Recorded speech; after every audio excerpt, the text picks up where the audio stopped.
ಅಂದರೆ 2025ರ ಅಕ್ಟೋಬರ್ ತಿಂಗಳಲ್ಲಿ ತುಲಾ ರಾಶಿಯವರಿಗೆ ಯಾವ ರೀತಿಯ ಫಲಾಫಲಗಳಿದೆ ಅಂತ ನೋಡೋಣ. ಹಾಗೆ ತುಂಬ ಜಾಗೃತೆಯಿಂದ ಇರಬೇಕು. ಈ ಒಂದು ತಿಂಗಳಲ್ಲಿ ಸೂರ್ಯನ ಫಲ 17ರ ನಂತರ ತುಂಬ ಡಿಸ್ಟರ್ಬ್ ಆಗಿದೆ.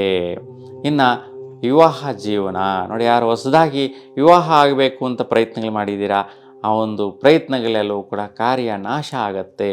ನೋಡಿ, ಮದುವೆ ಮುಂದುವರ್ಸೋದಕ್ಕೋಸ್ಕರ ಯಾವುದೋ ಒಂದು ಚೌಲ್ಟ್ರಿ ಬುಕ್ ಮಾಡಿರ್ತೀರ.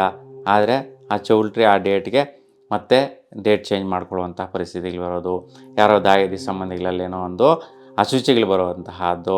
ಹಾಗಾಗಿ ಆ ಒಂದು ಚೌಲ್ಟ್ರಿಗೆ ಕೊಟ್ಟಿರ್ತಕ್ಕಂಥ ದುಡ್ಡು ಕಾಸು ಅಡ್ವಾನ್ಸ್ಗಳು ಬಿಡುವಂತಹದ್ದು, ನಷ್ಟ ಆಗುವಂತಹದ್ದು, ಈ ರೀತಿಯ ವೈಪರೀತ್ಯಗಳು ವಿವಾಹ ವಿಚಾರವಾಗಿ ಮಾಡಿರ್ತಕ್ಕಂತಹ ಪ್ರಯತ್ನಗಳು, ಇನ್ನು ಬೇರೆ ಬೇರೆ ರೀತಿಯ ಖರ್ಚು ವೆಚ್ಚಗಳೇನಾದರೂ ಮಾಡಿದರೂ ಕೂಡ ಎಡವಟ್ಟುಗಳು ಕಾದಿರುತ್ತೆ. ಯಾಕೆಂದರೆ ಸೂರ್ಯನ ಬಲ ಇಲ್ಲ ಇಲ್ಲಿ. ಹಾಗಾಗಿ ಸೂರ್ಯನ ಬಲಕ್ಕೋಸ್ಕರ ಸೂರ್ಯನ ಪರಿಹಾರ ಮಾಡ್ಕೊಳ್ಳೋಂಥದ್ದು ತುಂಬ ಮುಖ್ಯವಾಗಿರುತ್ತೆ. ಅಷ್ಟು ಸೂರ್ಯನ ಫಲ ಚೆನ್ನಾಗಿಲ್ಲ. ಅದಕ್ಕೆ ದಂಪತಿಗಳಿಗೂ ಕೂಡ ಏನೇನೋ ಪ್ರಯತ್ನಗಳಿಂದ ಆದಾಯಗಳು ಗಳಿಸುವಂಥ ವಿಚಾರದಲ್ಲಿ ಲಾಸ್ ಆಗ್ತೀರಾ. ಮತ್ತು ಮಾನಸಿಕವಾಗಿ ಅಸ್ಥಿರತ್ವ ಉಂಟಾಗತ್ತೆ. ಗಂಡ ಹೆಂಡತಿ ಮಧ್ಯೆ ಒಂದು ಕ್ಷುಲ್ಲಕವಾದಂತಹ ಕಾರಣಗಳಿಗೆ ಒಂದು ವೈರಾಗ್ಯ ಜೀವನ ಬರುವಂತಹದ್ದು, ವೈಷಮ್ಯಗಳು ಬರುವಂತಹದ್ದು, ಉದ್ರೇಕಕ್ಕೆ ಹೋಗುವಂತಹದ್ದು, ಕೋಪತಾಪಗಳು ಉಂಟಾಗುವಂತಹದ್ದು ಆಗುತ್ತೆ. ಹಾಗೆ ತುಂಬ ಜಾಗೃತೆಯಿಂದ ಇರಿ.